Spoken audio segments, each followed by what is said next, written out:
Hukum merayakan Tahun Baru. Bagaimana hukum merayakan Tahun Baru?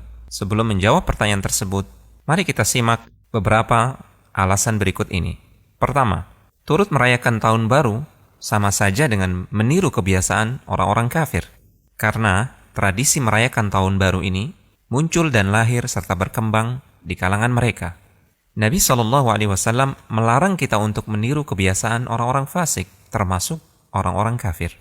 Beliau SAW bersabda, yang artinya, siapa yang meniru kebiasaan suatu kaum, maka dia termasuk bagian dari kaum tersebut.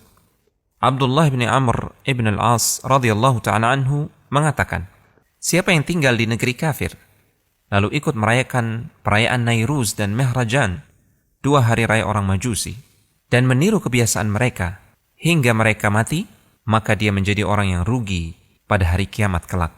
Kedua, mengikuti hari raya mereka termasuk bentuk loyalitas dan menampakkan rasa cinta kepada mereka.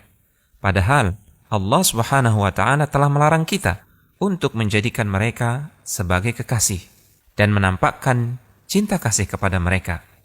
Allah Subhanahu wa Ta'ala berfirman yang artinya, hai orang-orang yang beriman, janganlah kamu menjadikan musuhku dan musuhmu menjadi teman-teman setia yang kamu sampaikan kepada mereka rahasia karena rasa kasih sayang. Padahal sesungguhnya mereka telah ingkar kepada kebenaran yang datang kepadamu. Ketiga, hari raya merupakan bagian dari agama dan doktrin keyakinan, bukan semata perkara dunia dan hiburan. Ketika Nabi SAW datang ke kota Madinah, penduduk kota tersebut merayakan 2 hari raya, Nairuz dan Mehrajan. Beliau pernah bersabda di hadapan penduduk Madinah, saya mendatangi kalian dan kalian memiliki 2 hari raya yang kalian jadikan sebagai waktu untuk bermain dan hiburan. Padahal Allah Subhanahu wa Ta'ala telah menggantikan 2 hari raya terbaik untuk kalian, yaitu Idul Fitri dan Idul Adha.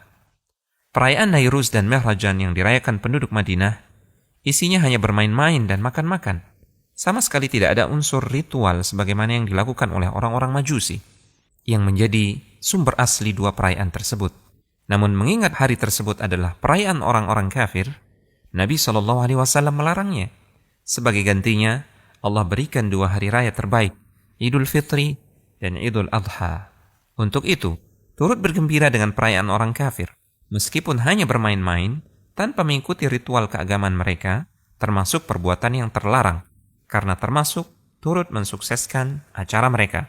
Keempat, di dalam Al-Quran, surat Al-Furqan, ayat yang ke-63 sampai dengan ayat yang ke-76, Allah Subhanahu wa Ta'ala berfirman, memuji sifat-sifat ibadur Rahman, yaitu hamba-hamba Allah yang terbaik. Di antara sifat mereka yang terpuji, disebutkan dalam ayat yang ke-72, dan orang-orang yang tidak turut dalam kegiatan Az-Zur. Sebagian ulama menafsirkan kata Az-Zur pada ayat di atas dengan hari raya orang kafir. Artinya, jika ada orang yang turut melibatkan dirinya dalam hari raya orang kafir, berarti dia bukanlah hamba Allah yang baik. Konsultasi syariah.com